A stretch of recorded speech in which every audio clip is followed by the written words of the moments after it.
million US. Economic growth has helped Laos make important progress towards the Millennium Development Goals. GDP growth averaged 7% over the last decade. The national poverty rate halved from 46% in 1992 to 23% by 2012. Net school enrollment ratio rose to 98.5% in 2014. Investment inflows can also improve the manufacturing and service sectors, bringing much-needed employment, support to local businesses, and a diversification of public revenues to support public services, such as electricity, water, roads, hospitals, and schools. However, without strong regulations and effective institutions to enforce such regulations, investments can come with some serious repercussions. Lao PDR faces various environmental challenges. These include climate change, damage to ecosystems through the damming and diversion of waterways, clearing of forests, grasslands and wetlands, pollution of aquatic and terrestrial systems, loss of biodiversity, and soil erosion. The environmental impacts of investments exacerbate all of these challenges. On the social side, while poverty is decreasing, inequalities are growing. Many project developers have not effectively involved local communities. This means that potential benefits do not always trickle down to those who are directly impacted by the investment. With more investments predicted, the big question is how do we ensure that investments contribute to the larger vision of Lao PDR's socio-economic plan and commitment to the Sustainable Development Goals. Since 2009, the UNDP-UNEP Poverty Environment Initiative has been working closely with the Government of Lao to improve planning and promote, manage and regulate quality investments. What is a quality investment? A quality investment is one that helps reduce poverty, diversifies the economy, ensures that a fair distribution of benefits reaches the population, and has the least negative impact on the environment. In 2009, when PEI set off on its journey, the situation was rather different from what it is today. Many challenges existed, such as weak investment contracts, no guidelines to undertake environmental assessments, no formal process for public involvement, limited ability to undertake financial assessments, no data management systems, and insufficient data sharing between ministries. Needless to say, the government required the tools and capacities to effectively regulate investments. With PEI's ongoing support, the government is gradually being equipped with the tools, skills, and knowledge to effectively regulate investments for quality. Working with the Ministry of Planning and Investment, the Ministry of Natural Resources and Environment, and the National Assembly, PEI's Investment Regulatory Toolbox offers practical solutions. The Toolbox offers tools for every step of the investment cycle. These include sound model contracts for agriculture and hotel concessions, a comprehensive financial model to assess mining investments, guidelines for writing, reviewing and monitoring environmental impact assessments, guidelines for undertaking public involvement in the investment process, a national compliance database connected to all provinces, and monitoring and investor self-reporting templates.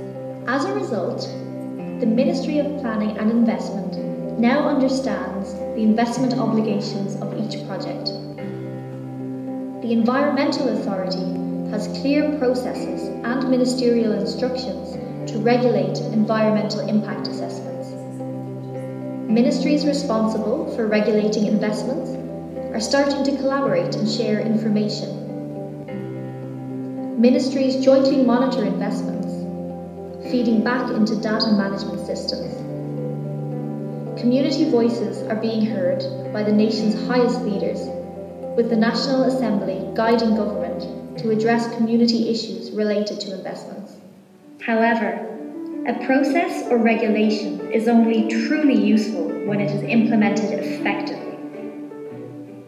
What does the government want PEI to support next?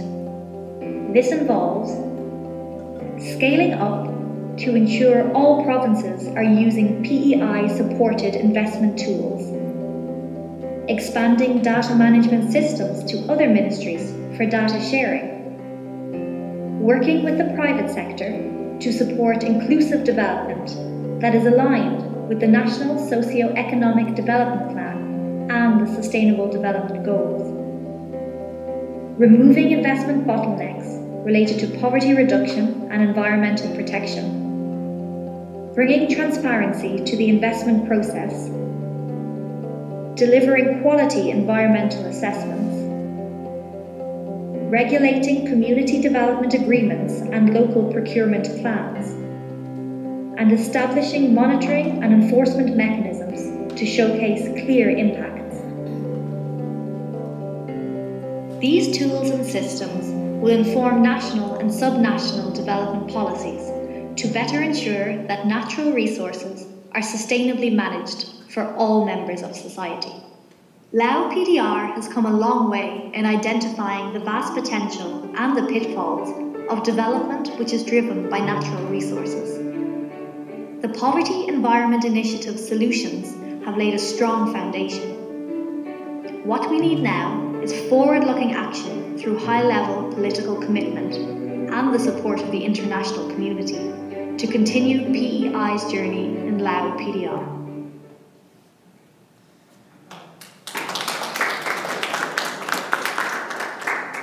Yeah, we wanted to start the session with a little bit of a more kind of punchy, illustration of the work of the poverty environment linkages and the initiative itself in a concrete case like in Laos, which is focusing on foreign direct investment.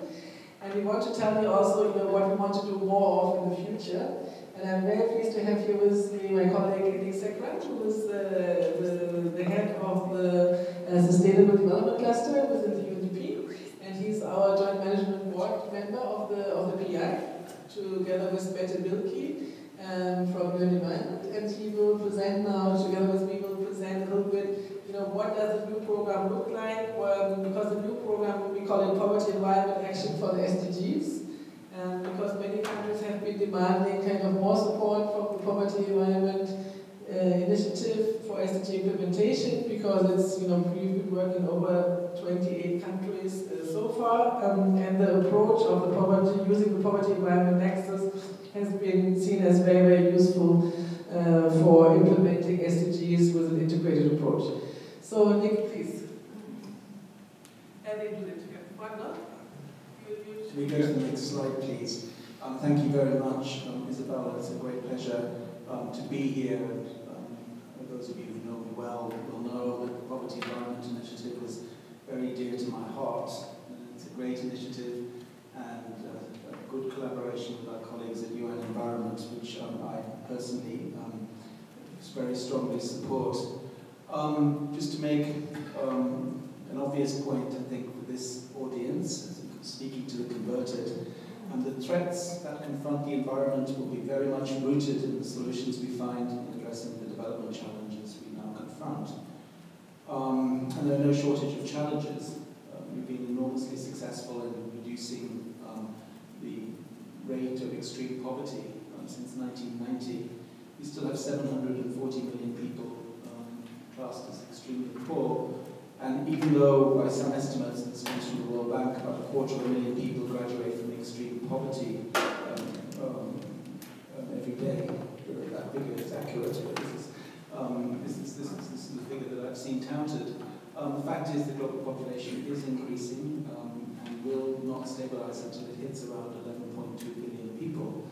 And that, I think, must give us pause, because if we end up destroying the planet where we live, certainly the achievements that we have made, whether it be on poverty or any other facets of development, will not be sustained. And particularly key because if we just focus on extreme poverty, we forget the large mass of people who are near poor and at risk of falling back into poverty. A total half of the world population today lives on less than $10 a day, and therefore under the commonly accepted rubric of being in the middle class. So, there are estimates in the UNDP. Some 1.5 billion people are multidimensionally poor, but then 1.9 billion people are micronutrient poor, and many other ways of looking at poverty. So protection of the environment is critical. What you didn't see in that little video from Laos is on the ground the impact of cowboy capitalism, or untrammeled development on the environment and on people. The deforestation wrecked by rubber plantations and commodity expansion in northern Laos had such an impact it could be seen from space. A lot of the workers on those rubber plantations were migrants from other neighboring countries. It's tricky harvesting rubber. You need to do it at night, and if you've not got a history being a rubber planter, sometimes people don't want to change their lifestyles quite so aggressively, if you like, to work at night. Anyway, this was having a huge impact on the country, not just as being one of the determinants of deforestation, but also crowding out local communities and having impacts on their livelihoods. So whereas it might have contributed significantly to growth of the Lao economy, it wasn't true necessarily that at the local level that growth was manifest in better social and economic conditions on the part of the communities in those areas.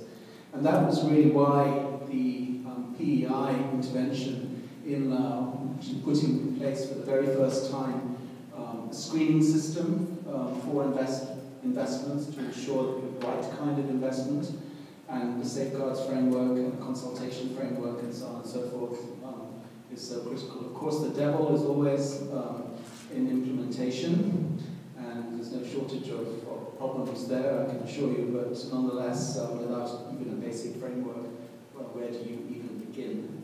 And I use that as an example, I think, of how this initiative, the Poverty Environment Initiative, has really sought to change the development paradigm, dealing with very concrete, specific problems in the countries we operate in. And where we've been successful, I think it's been very exciting. Next, please.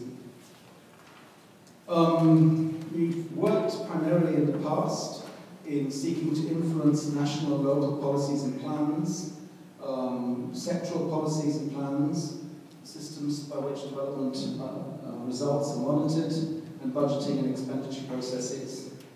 We've had an evaluation of our work, and it was a very positive, it was a very lengthy evaluation. I've never seen an evaluation that took quite so long to be completed. It was a record, wasn't it? It's about over 2 years, and made my hair go a little whiter in the process. But it was a very you'll have to look at me closely. But just to say that the evaluation was very positive and identified the PEI as being keep jumping. As a key foundation, if you like, in terms of collaboration between UN Environment and UNDP in seeking to address the adverse impacts of development on the environment, and in seeking to ensure that as we pursue poverty eradication pathways, we do so in ways that treat the environment as a source of economic and societal growth. And that's what we intend to do. Now, clearly, we're doing this in the context of a new world where we have sustainable development goals. The SDGs are not just what UNDP does or what UN Environment does, what UN does as a whole. But we see in this very particular poverty environment nexus area this initiative as being the fulcrum, if you like, of mobilizing what we do and what UN Environment does going forward. Now, going forward, is that the next slide? Obviously, the 2030 agenda has reinforced the commitment to working collaboratively in an integrated way, looking at the social, economic and environmental agendas. think the words integration, leave no one behind, they sort of drip off our tongues a little too easily. And I think also we just have to be at the HLPF and all the wonderful side events you go to, which applaud all the great action around the world and so on. For some, if you're a Martian coming to this planet for the first time, you sort of think everything was hunky-dory. I think we could all agree here that the number of sweet spots where you can get this magic triple dividend, social, environmental, economic, are remarkably few, and they will become fewer going forward. We don't know. There's always going to be some sort of impact, we hope positive and many negative, and we need to be able to address trade-offs. And so trade-offs, that particular term, are not, you don't hear it very often, you don't hear it very much at the HLPF. It's not something people want to hear. Nonetheless, is it precisely trade-offs that we were addressing in Laos and in Myanmar and many of the other program countries in which we work. So going forward, in the guise of all this lovely language and integration and so on, we're actually working together to address some of these trade-offs. Next, please. We're building on the lessons of more than 10 years of work with the PEI. You don't need to see the slide necessarily. We think that we have a body of tools, evidence, experience on the ground which can help us to move this agenda. We agreed that we would work, next please, in LDCs, and we've selected a number of countries in which we will operate and where we will actually take the work we've been doing in the past and where we're working in countries where we have previously been on the ground and to take it to the next level. Now, the theory of change, if you like, for our agenda starts off with a sense that we're not dealing with the root causes of the challenges we now confront, issues around consumption, production, etc. What we're trying to do is ensure that we have the institutional capabilities to address different development challenges and environment in an integrated way, to coordinate and implement and enforce action. And again, when you take it back to the Laos example, not only were we putting in place a safeguard system and strengthening the ability to apply a safeguard system, there was a whole intergovernmental coordination mechanism, an implementation mechanism in terms of the standard operating procedures for its application and enforcement. Its enforcement is really where we need to really focus. The legal frameworks that underpin action and financial incentives and resources. And of course, all embodied within a monitoring framework looking at data. And obviously, as we've seen earlier, we had a very interesting presentation of the work of the PEI in terms of gender and the costing the gender gap in Africa. Gender really underpins everything we do. So we have two, next please. We have two key sub-objectives in this program. Ultimately, the objective is that we do mainstream the whole environment, poverty, nexus into the development paradigm of countries. The first is we're going to be working in a select set of countries where we take this effort to the next level. Promoting quality public and private investments. You know, I often get into trouble when I say this, but in the MDG era, I mean, we so applauded the enormous progress in cutting extreme poverty, but a lot of that happened in East Africa, and a lot of that was driven by economic growth. Today, in my current job, I work all around the world through our teams, supporting countries to put the SDGs into their national development plans and to take actions to accelerate progress. And always we start off with, okay, what are we going to do about economic growth? And in fact, to me, the future of the SDGs is looking at the future of economic growth, but ensuring it's equitable and decoupled from environmental degradation. I'm off to Armenia next Friday. We're there for 10 days, putting together the government's roadmap for the SDGs. Quite an undertaking. And we're starting off with a very elaborate, well thought through economic growth agenda, which we have to nest as a starting point in terms of the agenda upon which we build other aspects. So this is a key part of what we'll be doing here in the countries we focusing on, trying to ensure that this whole Nexus issue is properly and firmly embedded in those efforts. And then secondly, working in a larger group of countries to be able to take lessons forward and to embed the work we're doing in them. We would love to work in more countries in terms of first level action, in terms of investment. It has been difficult to raise resources at scale for it, and as to why, that's another issue. That's a bigger issue regarding the whole funding apparatus for the SDGs, which still has been slow in landing. Next, just to say that I'm going to jump all the detail in terms of program outcomes and outputs, because it'll probably bore you to death.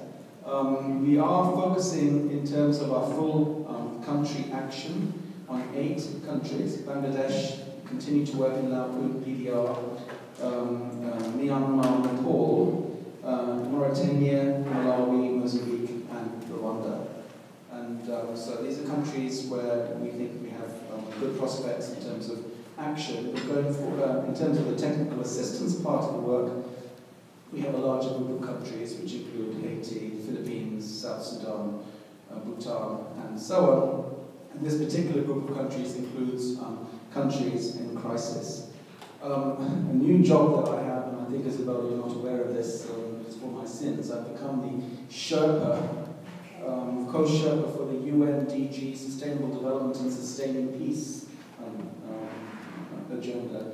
And I tried to get out of this one because they said, well, 240 people in my team, it's a massive program, and how am I possibly going to do that? He said, no, it has to be you. And I said, I know nothing about sustaining peace. He says, yeah, precisely because you're an idiot there, we want you.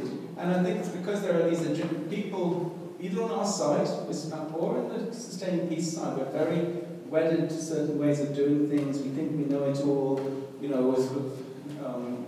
Now we have to think of a new paradigm. How do we actually address all these issues? And so it's going to be an interesting agenda going forward as we try to address sustainable development in post-crisis countries. And with that, I've reached the end of my part of this presentation as well. Over to you to discuss the partnership. Sure. Thank you very much. On the partnerships, unfortunately, we would try to be very fancy, and now we can't see anything on the slides.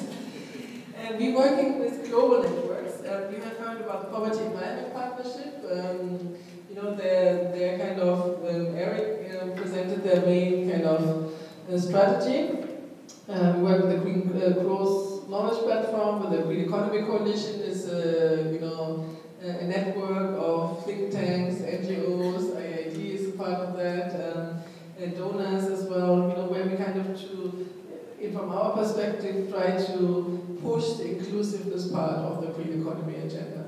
Because I think the mistake of the past, where we thought we develop first and then we trickle down and we distribute is one thing, but now to repeat it the other way, saying, let's be green first and then social later, I think is another mistake we really would like to avoid.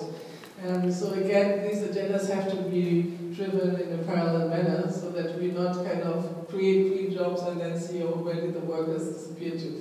So I think it's really important to think about that in this very holistic manner. That's why we're part of these platforms as well. And then also the Belt and Road Initiative for Asia will be, and Africa will be a very important initiative we would like to mainstream. And the Africa 2063 agenda, and also our colleagues who are working on biodiversity mainstreaming into development, into financial mechanisms for that. We work with them. And then also one of the actors, they have been a bit difficult to reach, but I think they're important. They are the regional development banks as well.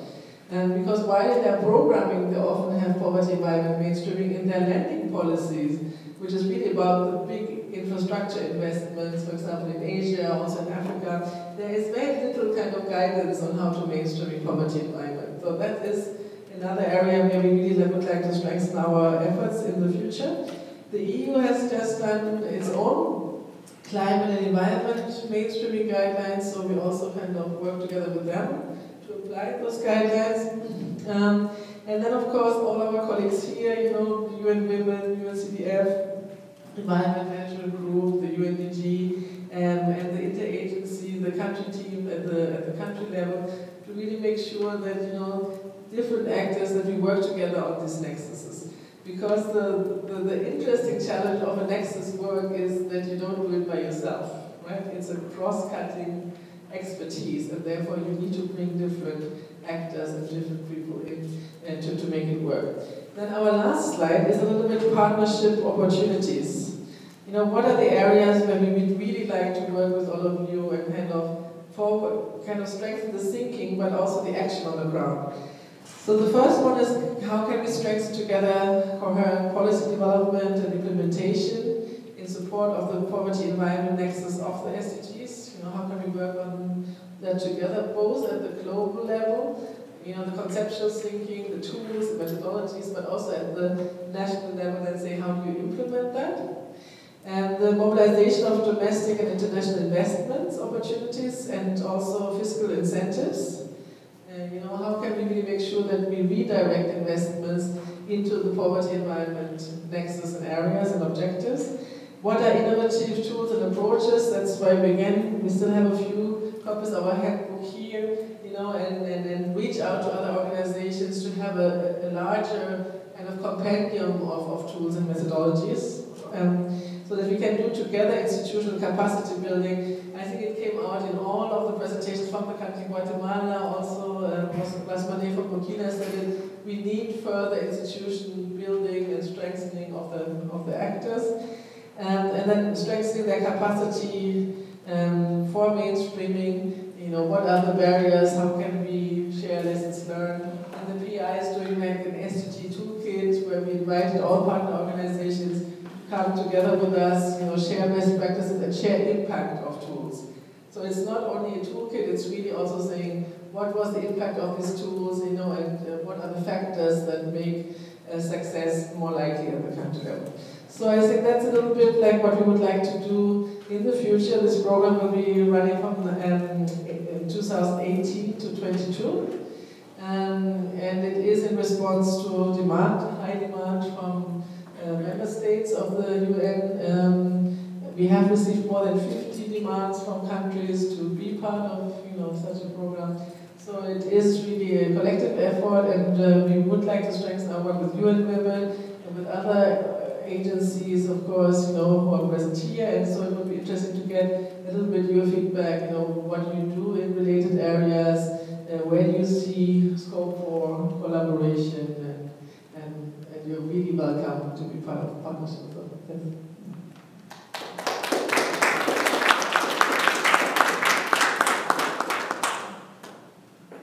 So now I'm facilitating. So again, who would like to, you know, make a comment, ask a question?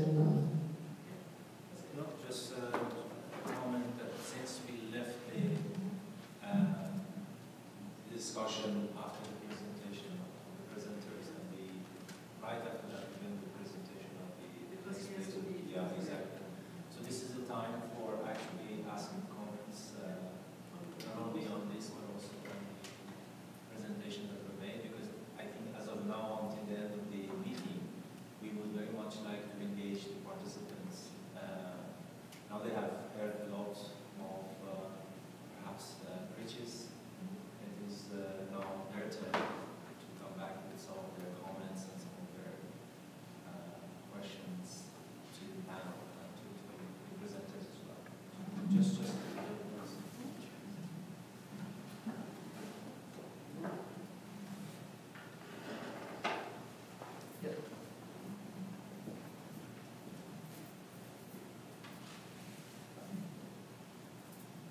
Thank you. It's well mentioned among the partners, EMG, Environment Management Group. And EMG has been leading system-wide in the UN on the development of frameworks for safeguards. We've now had some exposure to how foreign direct investment has been channeled successfully in one country using, among other tools, safeguards.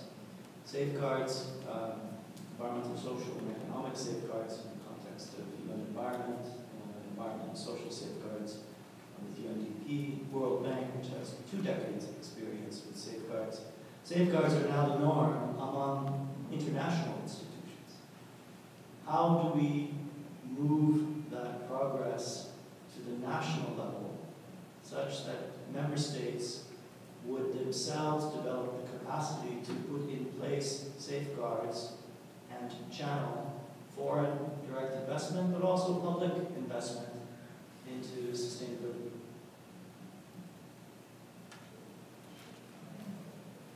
Maybe just also to keep the momentum going. So related about partnerships and also comments Nick made earlier about sustainable development, security angle, if that's a bit beyond. I mean, implicitly everything that PI-related programs are doing, of course, touches on issues related to social tensions and, in some cases, real security issues involving illegal activities and corruption and that type of criminal groups, competing resources over competition over limited resources just exacerbates these tensions. Issues of migration, we talked about migrant workers and rubber conditions. So I'm wondering just in terms of partnerships, if not programming per se, for a new program, whether it would also make sense or how much is thought has been going into partnering both with other UN agencies, coming from that security perspective, but also within countries, all those other institutions that take aboard as they're entering the world security issue.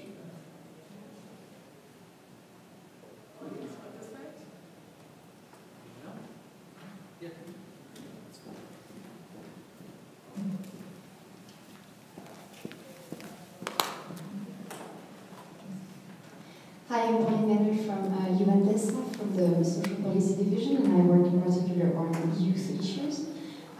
So I think that my question is a bit linked to the previous one.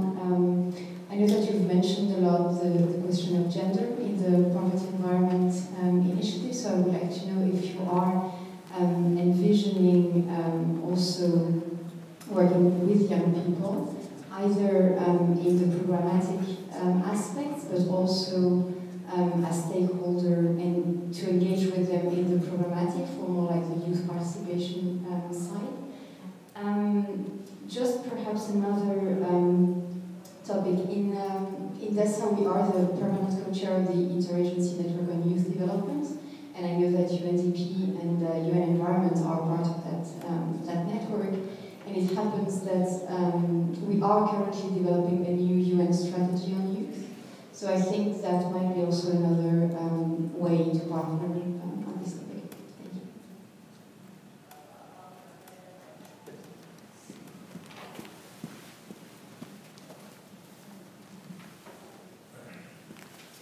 I have two questions. One on the topic of partnerships.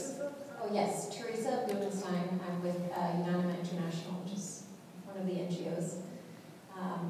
And I was wondering in that light how grassroots NGOs might be involved as partners, if that's envisioned as part of the program.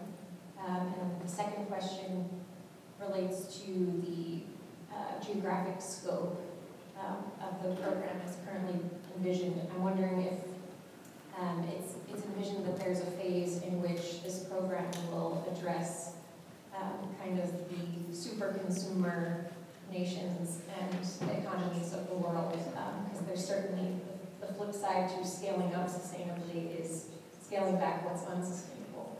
So I'm just wondering if there's a future component that addresses that as well. Yes.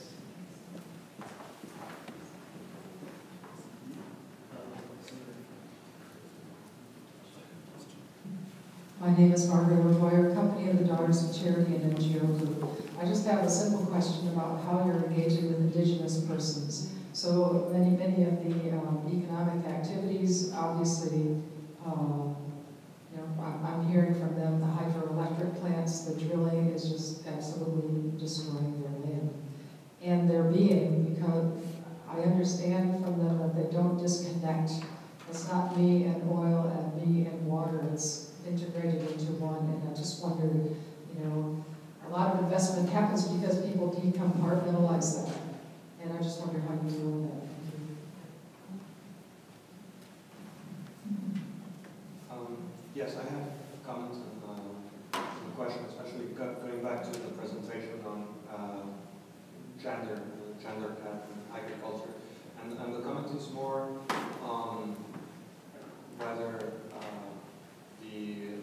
practice of monitoring the impacts of development projects and pilots, generally randomized control trials is not common practice in the development world, and just like as one would do to test a fertilizer, one would randomize a field and then test with robust statistical analysis whether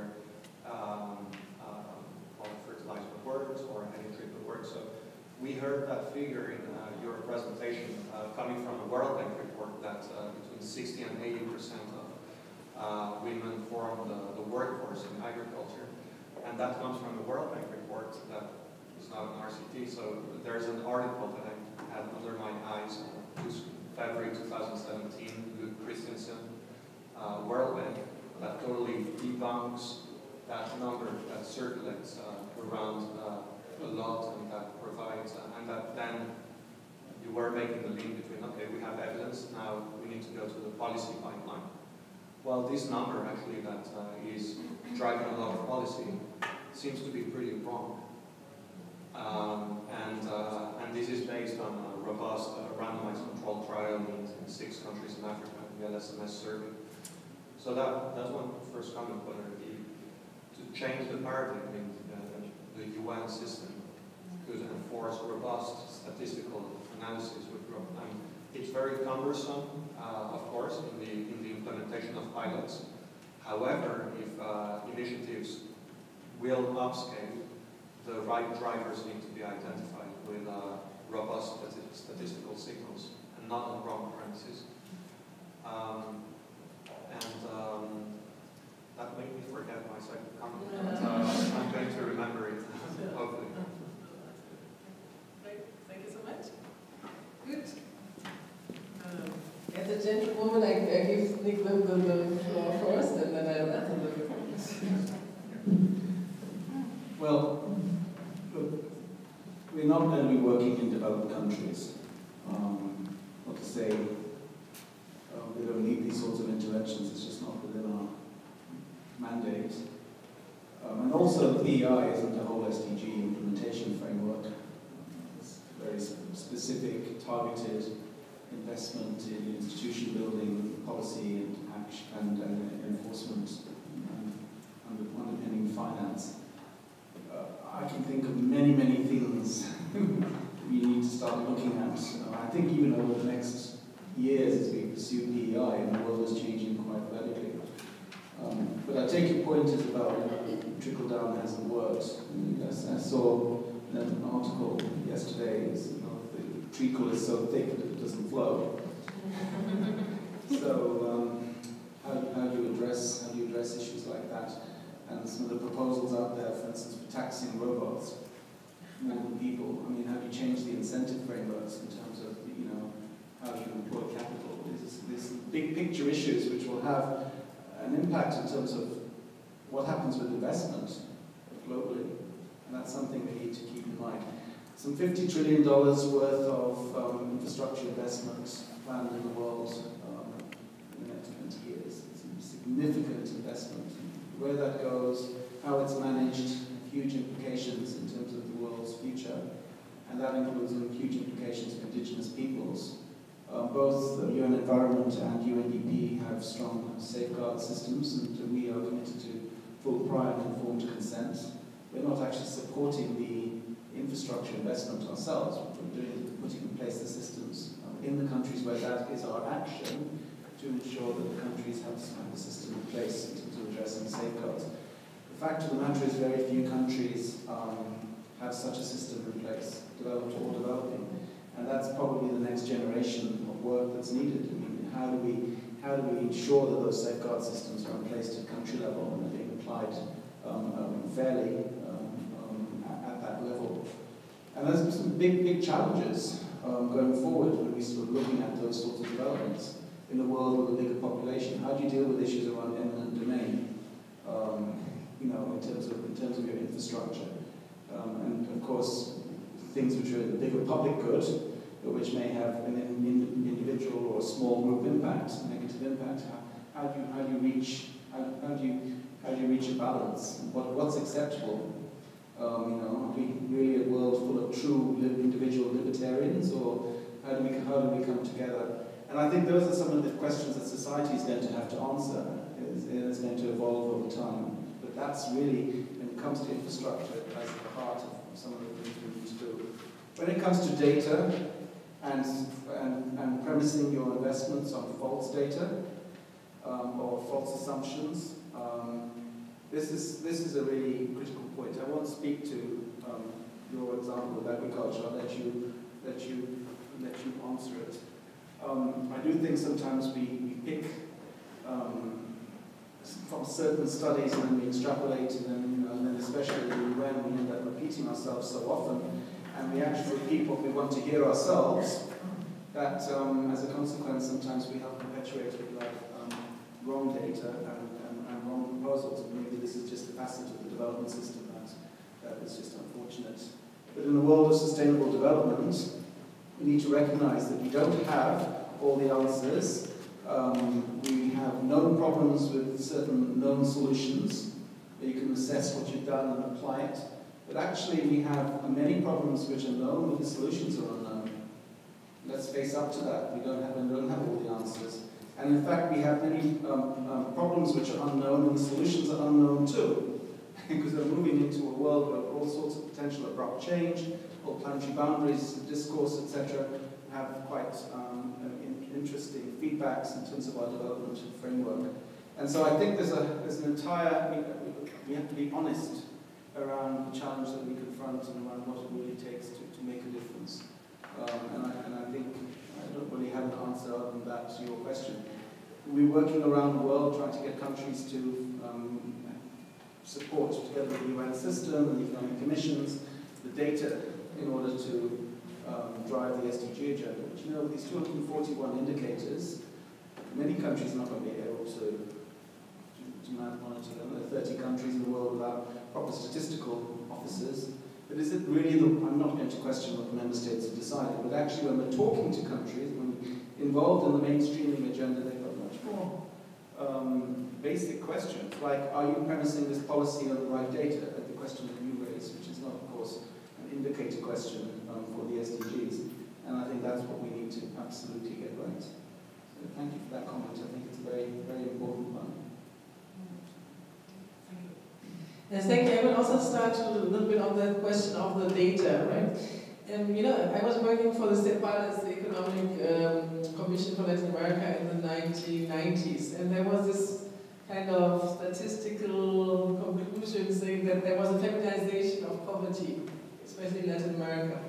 And then 10 years later, the data showed no, that was not true. But it depends also what you're really looking at. I think in monetary terms, maybe it was not true that there was feminization of it, if you only look at income. But if you look at disempowerment and equality of access to natural resources, for example, or to opportunities or decision making, so that's why we're looking at poverty in a much more multidimensional sense. Because if you only look at income, it might not be true, but in many other senses, it might very well be true. So I think it's sometimes a bit kind of difficult to say because one number is maybe not correct or not correctly interpreted, that the whole picture is wrong, therefore.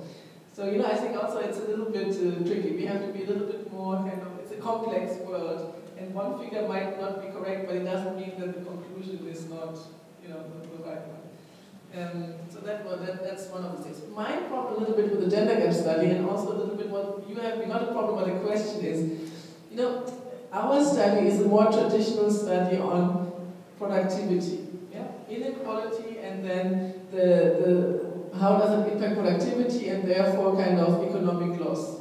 That's from a development perspective is a quite standard kind of question. Whereas I think what we want to do in the future would be much more interesting is to see, does gender inequality have an effect on environmental stewardship? So, if more women would hold land or be active in agriculture or have access to resources, would that really change the way that we, treat the environment or environmental sustainability?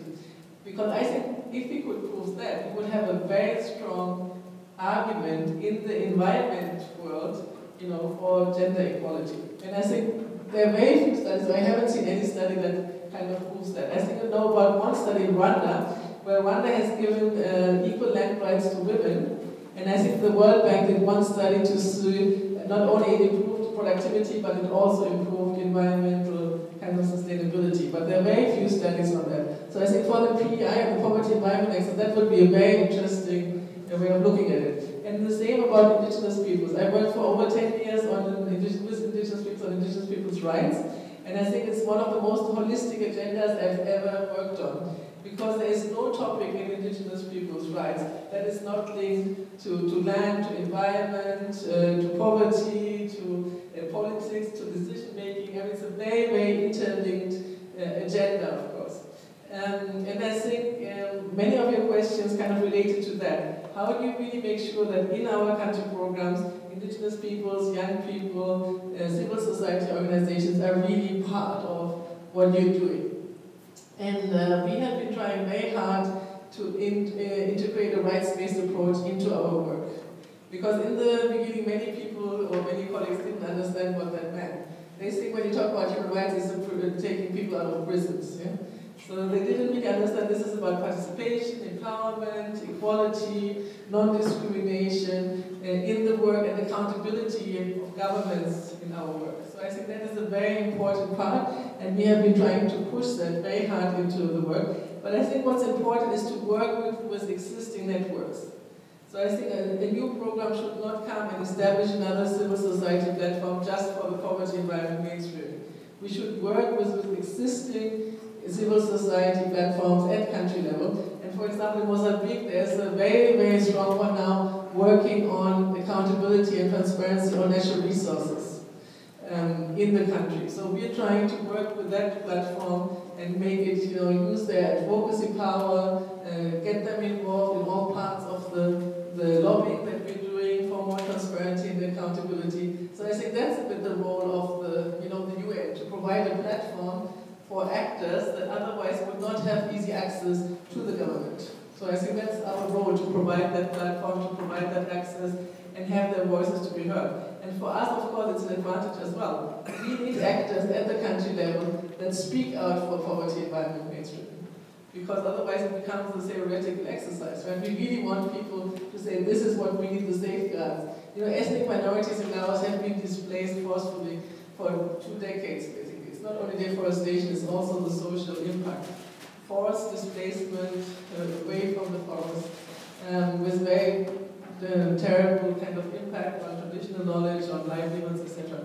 So, we really need to get the people involved, but I think it should not be through parallel structures, it should be really using, so that existing networks, we're very grateful, to get those existing networks and to have them be part of our work.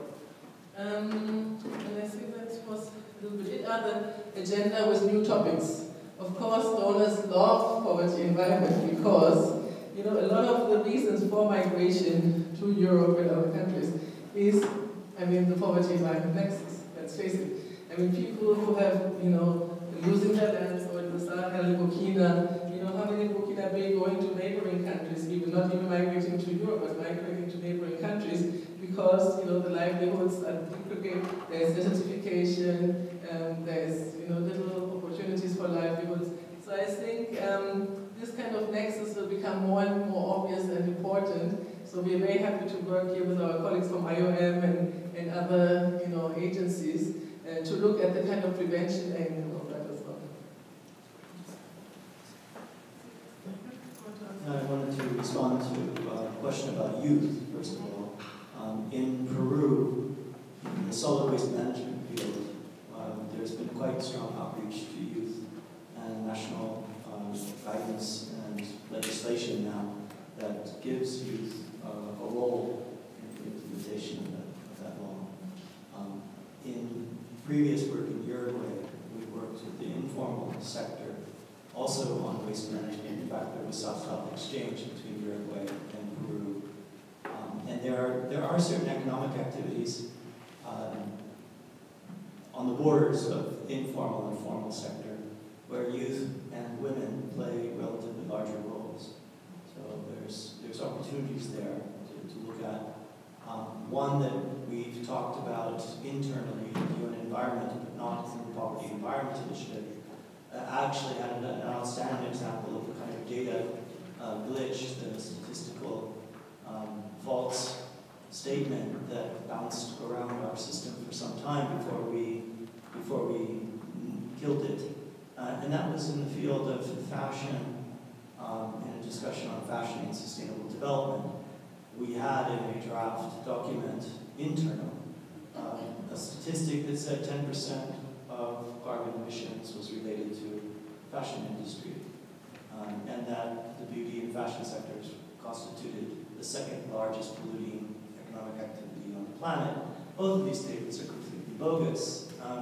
The latter statement we trace to a quasi-trade association which had seen it in draft in a PowerPoint at some conference and killed it 7 years ago, but it still comes up in print publications, in journals, in media, and here in a draft UN concept note.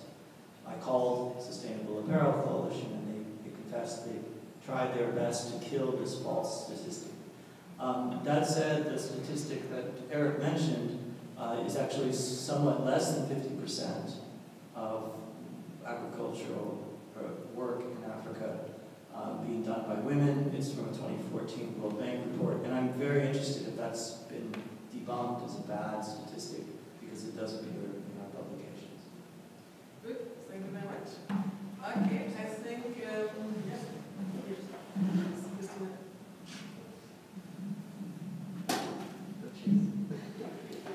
I just wanted to make one comment on the question about developed countries. And while it's true that we as the UN system don't support developed countries monetarily or financially, it is our role to provide guidance and or information as to how the world should address certain issues. And the Sustainable Development Goals are universal. They don't pertain to just developing countries. So I do think that there's a role for us through our partnerships to sort of establish these types of guidance and or principles that should be applied across the board.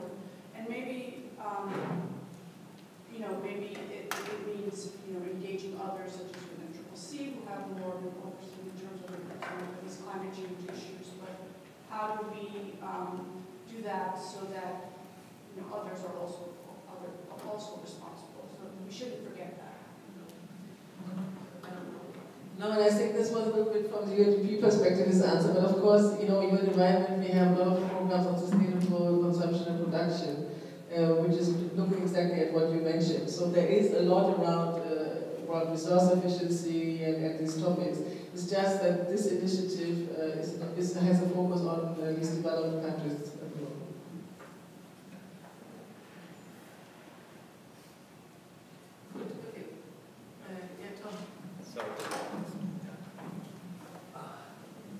My name is Tom Bing. I'm with the International Institute for Environment and Development. Just a very quick point. I was very interested in Eric's comments, and one that I don't think got picked up that might be useful to kind of revive was the question about randomized control trials. And I know from our work over a period of years we've been quite frustrated in the climate context with the sort of difficulty of getting, first with the Clean Development Mechanism, more recently with the Green Climate Fund, some rigorous assessment of the relative benefits of investing in locally controlled adaptation projects, which is very hard to get through, has been with the CDM and is currently with the Green Climate Fund.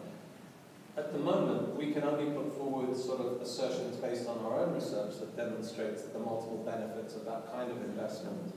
The kind of approach I think that Eric's outlining would say, let's have trials that are rigorously set up and monitored in order to inform future investment and future prioritization. At the moment, the UN system doesn't really do that through these kinds of mechanisms, and I do wonder whether that's something that we might deliberately look at.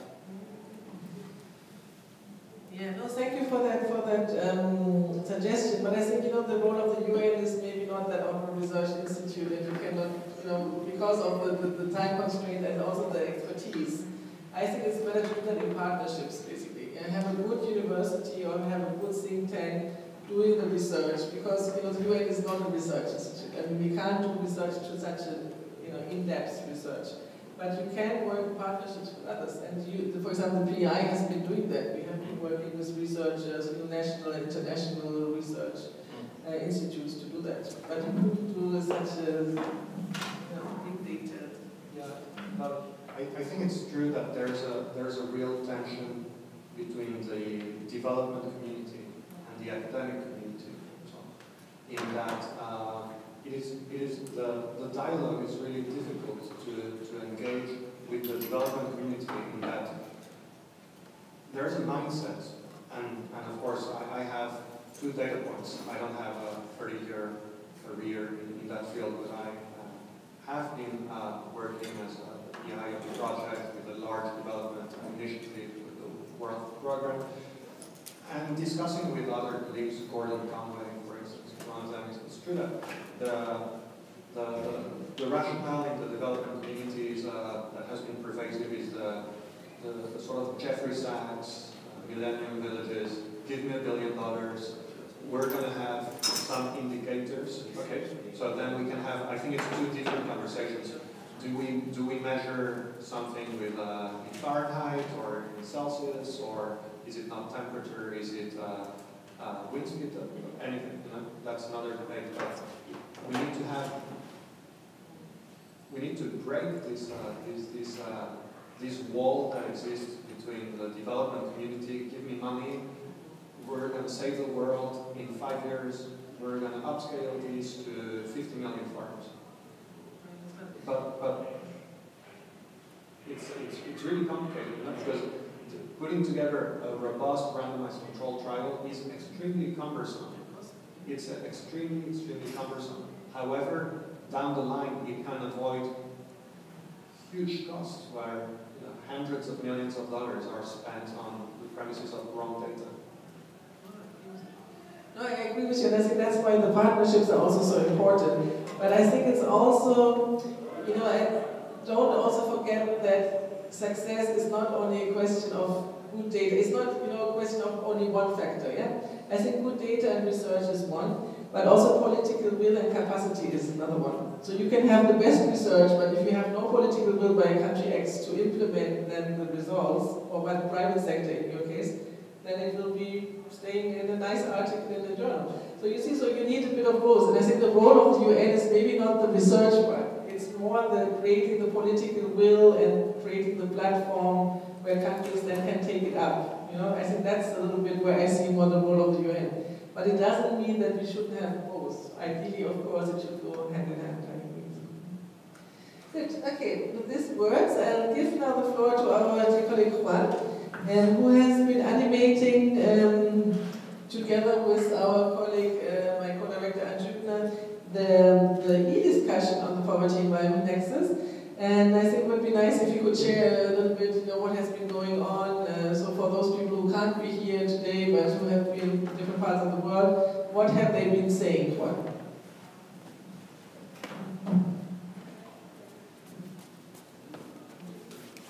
Thank you, Isabel.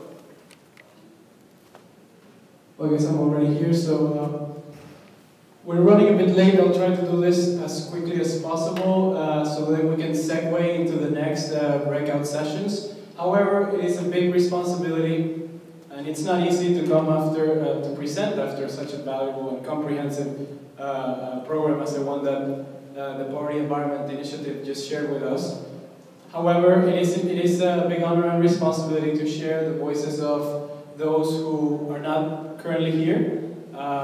And I guess a good time also to recognize the EMG members and the leadership for taking this inclusive stance and believing in innovation to sort of tap into the collective wisdom of the world here. Not the entire world, but a little tiny fraction. And so, building on that inclusive spirit of how the Sustainable Development Goals were developed now, looking at how we best implement them, following the words of our Secretary General. We can only do it together. I think that is completely true. So this type of exercise really opens the door to those who are accessing the internet or perhaps working on a particular issue similar to the one we're speaking now, are not able to fly to New York and be a part of the HOPF. We're also webcasting this meeting and live tweeting. So if you're on Twitter, it's, the handle is @UN_EMG. Please follow us. So going back to the results, we have the first discussion was about 3 weeks. It lasted from April 25th till June 9th. We received about 31 qualitative inputs from around 24 diverse members, some of them representing UN agencies, some of them from academia, government, and civil society. In total, so far, we have received about 12 initiatives have been highlighted. The topics include not only poverty and environment, as we're discussing now. That's a second discussion that started in July. It's ongoing, so you still have time to participate, and it will go through July 31st. All of this, and again, recognizing the people that were able to make this happen, the UNDP Knowledge Management Group, the Sustainable Development Cluster, the Stockholm Environment Institute, and obviously an unbiased UN Environment for moderating. So we also have the topic of water, energy, food, climate change, health, urban development, migration, and mobility, employment, education, advocacy, among others.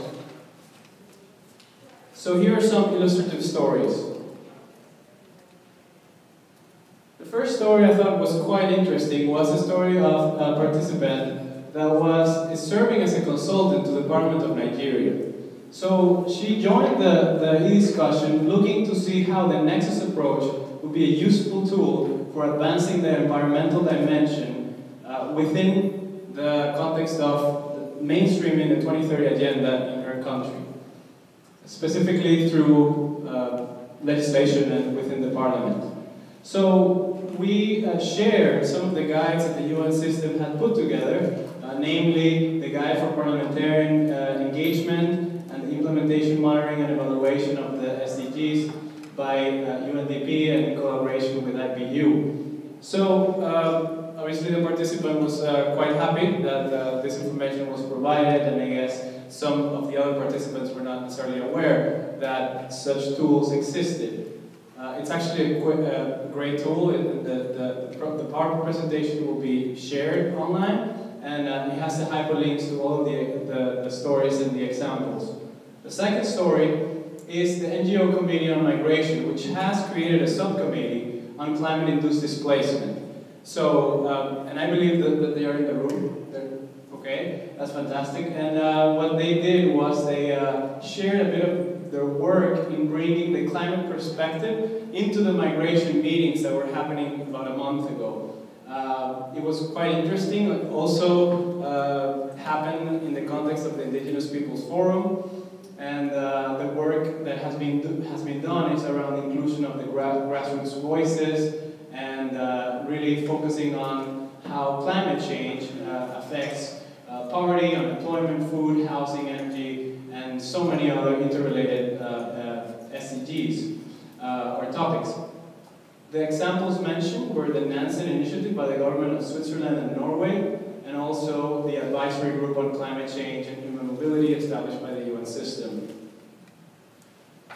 The third story, which is worth mentioning, is that of the UN SDG Fund, which we'll be hearing more from them on our event on the 19th. But just very quickly, they are basically facilitating UN development cooperation, bringing agencies together around Nexus issues and providing the financing.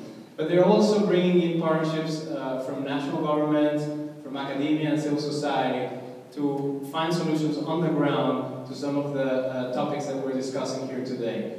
So I think for them the relevant story is that they really work with a multi-stakeholder approach.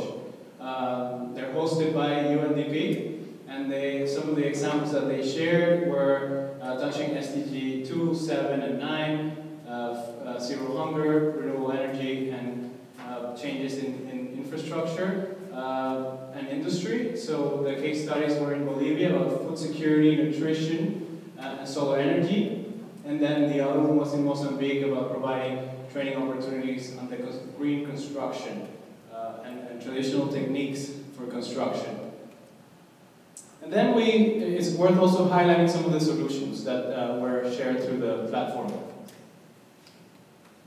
The first one, FAO AquaCorp, is a software. It's a crop water productivity model developed by FAO, specifically the Land and Water Division, to address food security and assess the effect of the environment and management of crop production. Basically, if you're in a remote village, but do have access to a computer and you're concerned about water scarcity, I think the Guatemalan example was a great example where AquaCorp can help by simulating the yield response of particularly herbaceous, but also other crops to water, and then what would be the suited conditions for that particular crop to thrive given the situation of water scarcity. Next, we have the 3% project in Canada. We highlighted this particular one because it also brings the aspect of education, SDG 4, and but very much around SDG 13, climate action, and facilitating partnerships, SDG 17. And the case study, or the solution that they're bringing is national tours with the support of the Government of Canada to create capacities around sustainability, about nexus thinking, about integrated approaches and systems theory, all the way down to the very basic educational level, the primary and secondary. So training youth with the skills, it's definitely something that will be key for future generations to continue the work that SDGs will carry on. And they're focusing on climate change as they see that it's one of the most urgent challenges that we face. And that brings me to the last solution. The last solution is also around climate action. It's also around youth and capacity building, but mainly about empowering young people to be awake and to be individuals that are empowered to end the climate crisis in their own words. This basically is a campaign that has developed a mobile app with the help of the Citizen Lab in Geneva, where they host this competition, this summer school competition, where students come and they are given a challenge. The challenge this year was to develop the app, to give 5 overarching areas where people can take action, or at least commit to take action for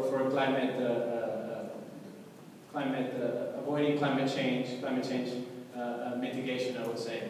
So here we also have a great example of collective and individual carbon emissions reductions that are actually being tracked, so that we know how far we are from depleting the carbon budget, and all of the statistics are based on the UN Environment Emissions Gap Report. I thought that this was excellent, a great example of the juncture between evidence-based research, the normative work of UN Environment, and advocacy.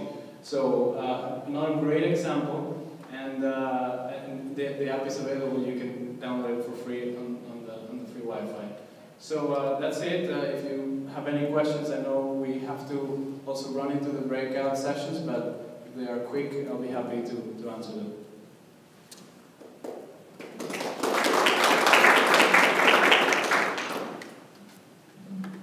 There's nothing yet on the poverty environment nexus, right? That you would like to share. So the Poverty Environment Nexus e-discussion is actually still online. We did receive some interesting case studies. One of them was actually Guatemala. So the reason we didn't highlight it was because it was covered extensively. But it was particularly on the Poverty Environment Nexus. What we would want to do at this stage is really call each and one of you to spread the word, through the university networks out there, to participate, to engage in these discussions. What we find out usually and oftentimes is that people are I'm talking about the great examples out there. They're very busy doing it, and they don't necessarily have enough time to share about what they are doing. And it's very important to do that so that their action and their commitment to the environment can effectively become viral. That's what it's all about. I mean, the idea is to really take the mainstreaming of the SDGs and the 2030 Agenda to the current generation, the millennials, and see how we can make it viral in their own language. So yeah, I think that example was already covered, but then we will be compiling more and more examples up until the end of July. Thank you. So you can see there are a lot of interesting examples. So please also participate and send yours from your work or the countries you work in, you know, through the online dialogue. That is really important. Good. Now we would like to go into a very concrete breakout session, where we would like to think about, you know, how can we strengthen and scale up the poverty environment nexus? What, you know, what can we do in practice? What are the main entry points, key actors, what kind of resources do we need? So I think we're not that many, so maybe 4 breakout groups would be enough. Actually, I'm thinking, thank you. I think thinking about 3 breakout groups, if possible, and then I would like to invite Eric and also Michael and the other Eric to be acting as moderators of these breakout sessions. You have some questions for yourself and for your debate in the small groups. And yes, yes, from the phone, we have also think about the yes, this one will be fantastic. So Eric is from the phone, fantastic. So, with your permission, we would like Isabel to have these 3 small groups, and then we will give them about how much time according to the agenda.